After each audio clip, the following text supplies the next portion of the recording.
Well, hello and welcome back to the Resto Saga workshop, and this is part 2 of the front axle rebuild and suspension rebuild on the 1976 Land Rover Series 3 88-inch diesel.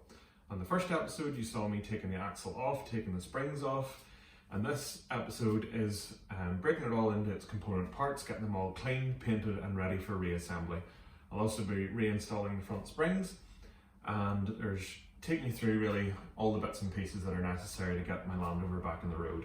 The weather's getting worse. Hopefully there'll be some snow this winter so I can get the Land Rover back out again. So I'm doing my absolute utmost to get the Land Rover back on the road as quickly as I can, but at the same time I'm trying my best not to compromise the quality of my work. So without any further ado, let's get over to the Land Rover and catch up with what's been going on.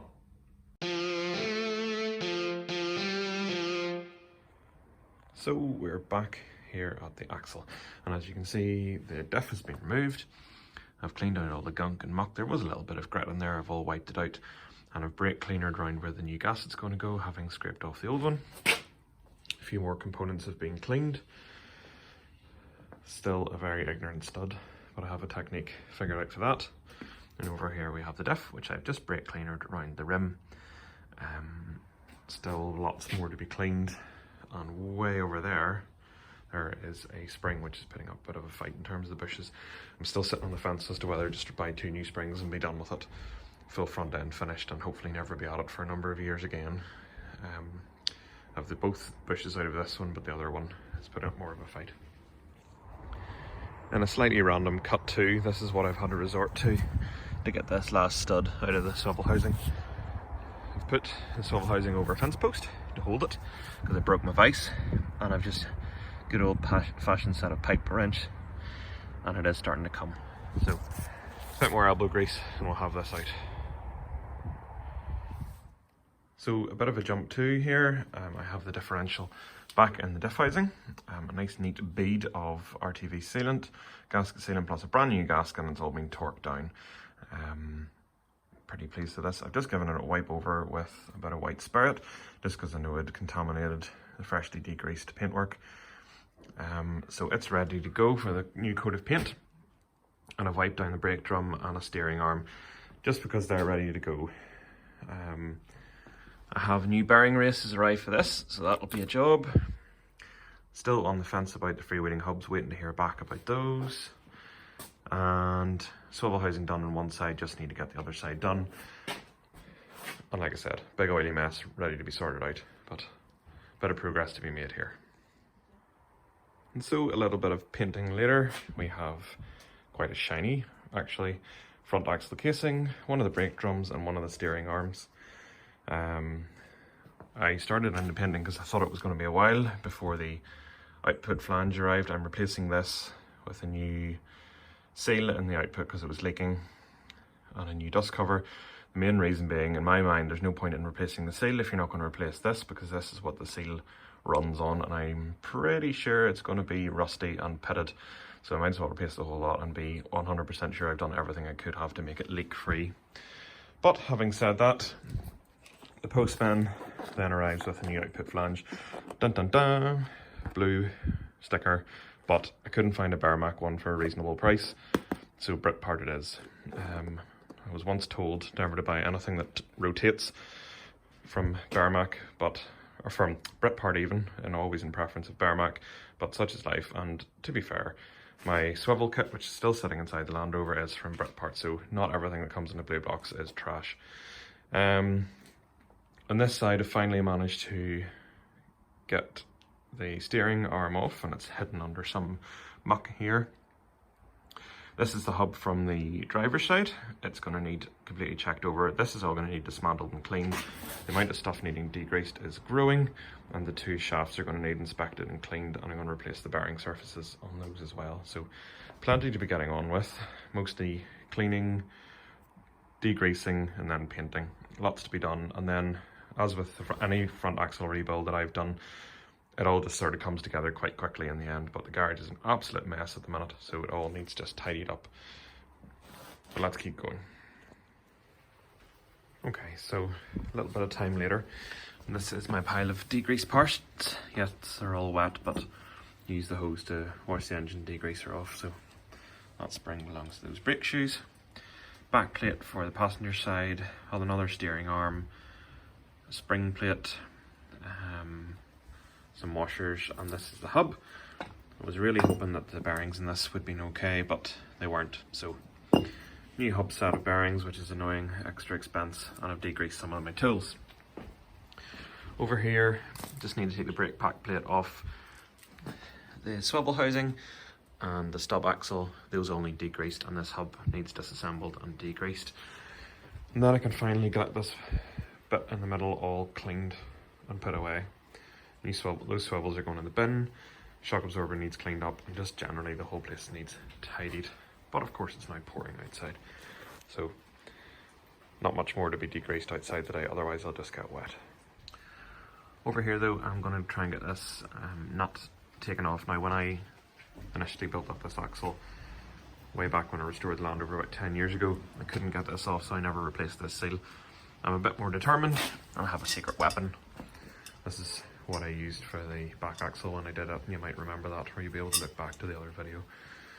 And I'm going to just jam that into one of these holes like that, and then use my big torque wrench, and I should be able to get that nut off.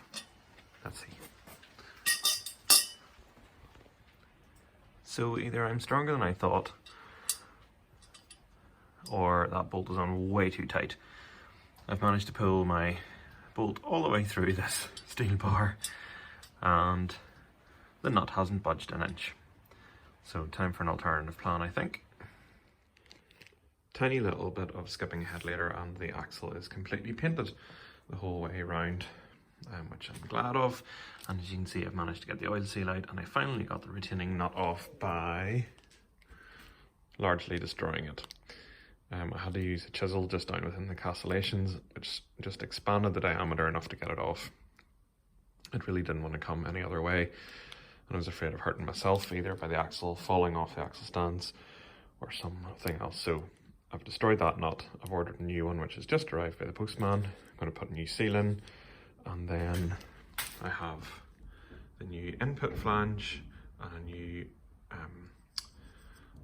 don't really know the technical term, dirt shield, and so everything's all nice and shiny and new, so the new mating face should be top notch and keep the oil in and the muck out. All good.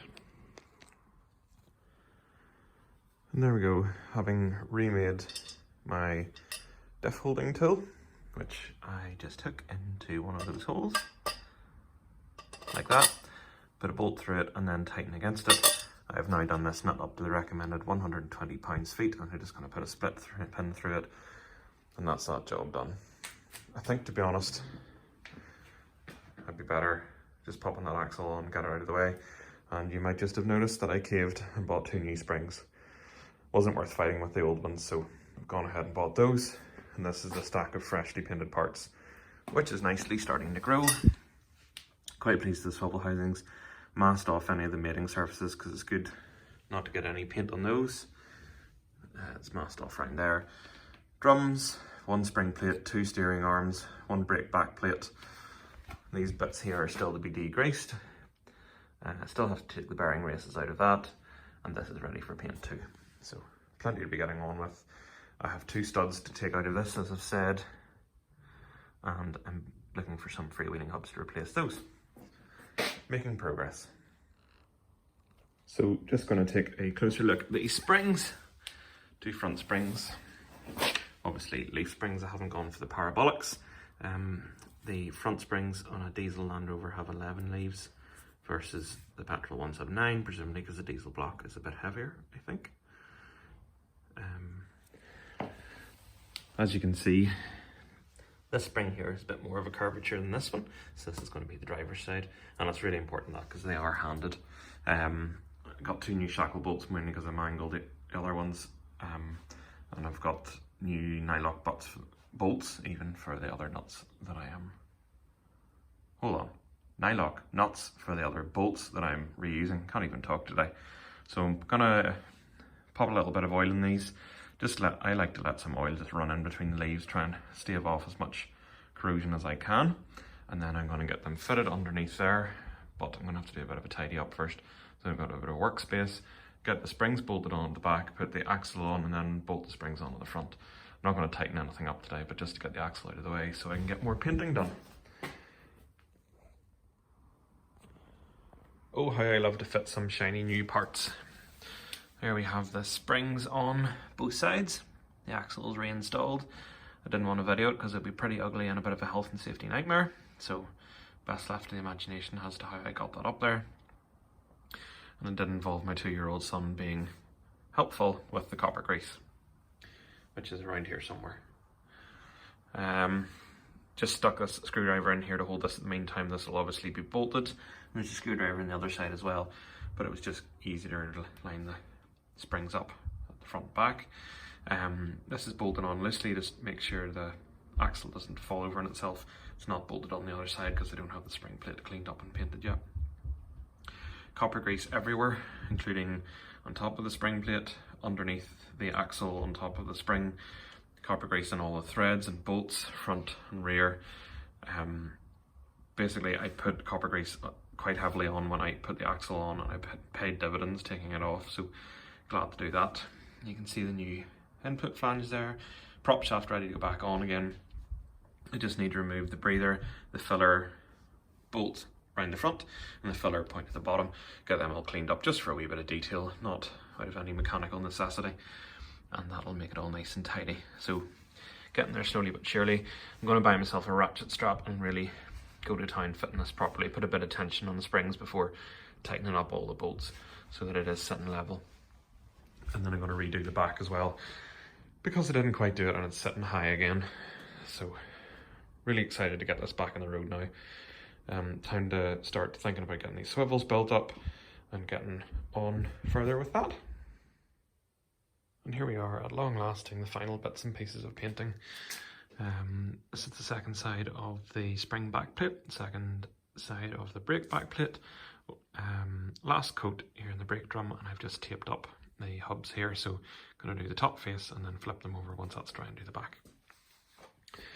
I'm not going to be doing the hub faces because I'm hoping that I'll have won some freewheeling hubs by the time this video goes live, which means also changing the shaft, so that's another job, but nice to see some things going into gloss black, and the little pile there is growing nicely. More to come about the shock absorbers. One is dead, and guess what? It was the side that the bushes were also killed on, so I wonder, have they been related events? So get that tidied up and looked at soon, and I'm really pleased about this axle. So a little bit of painting later, and we're ready to demask or unmask, whatever the chosen phrase is. This is always very satisfying. I think it's good to keep the paint off these sort of joining surfaces because you're under really solid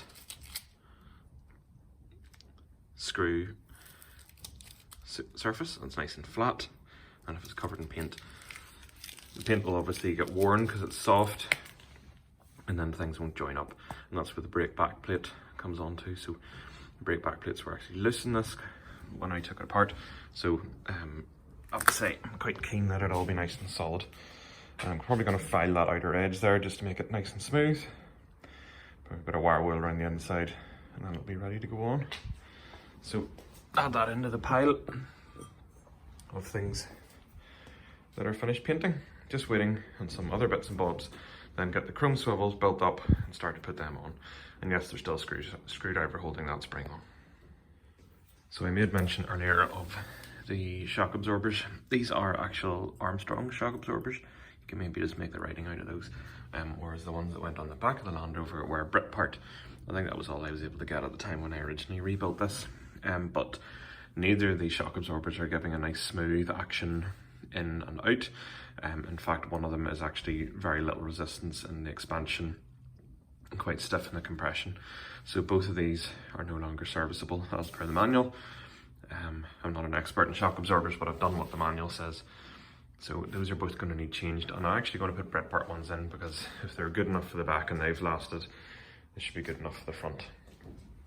I might consider Barmac ones if I can find them, but not always the easiest to get the hold of. So the pile of painted parts has grown. Two 2 brake back plates, 2 brake drums, 2 swivels, 2 hubs, the other spring plate. I've painted the output flanges anyway in case I can't get hold of some freewheeling hubs on time. This is the stub axle, and as you can see I have managed to get the new sealing face on there, that nice shiny bit. I just hammered it on after a bit of heat, and yes, you can see the hammer marks there, but that's not anywhere near where the seal is going to go. I haven't damaged the face where the bearing's going to run. So in an ideal world that would be a nice new one, but we can't have everything nice and shiny new. The brakes are fine. I still need to put the sealing race on this. So definite amounts of progress. And as you can see, I've tidied my garage. And there's space for my workbench.